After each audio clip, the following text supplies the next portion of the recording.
বুধবার নেপালের কাঠমান্ডু ত্রিভুবন আন্তর্জাতিক বিমানবন্দর থেকে উড্ডয়নের সময় সূর্য এয়ারলাইন্সের একটি বিমান বিধ্বস্ত হয়। দুর্ঘটনায় 18 জনের মৃত্যু হয়।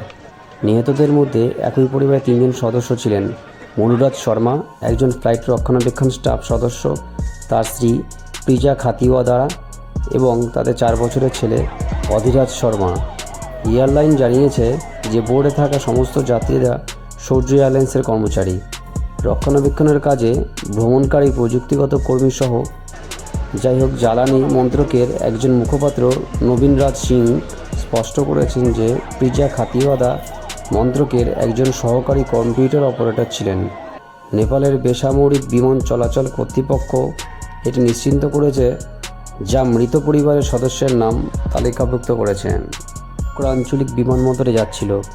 সহ পাইলট সুকাশান্ত কাতুয়াল হতাহতের মধ্যে ছিলেন, যখন পাইলট 37 বছর বয়স মনীষ সাক্ষ্য দুর্ঘটনা থেকে বেঁচে গেছিলেন এবং তাকে চিকিৎসার জন্য সিনামঙ্গলের নিকটবর্তী হাসপাতালে নিয়ে যাওয়া হয়েছিল।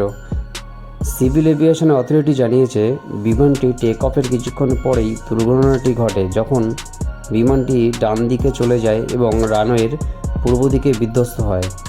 2 ক্রু সদস্য এবং 17 জন প্রযুক্তিবিদ বহনকারী বিমানটি আঘাতের সাথে সাথে আগুন ধরে যায়।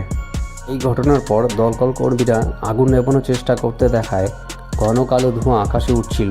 উদ্ধার তৎপরতা দ্রুত শুরু করা হয়।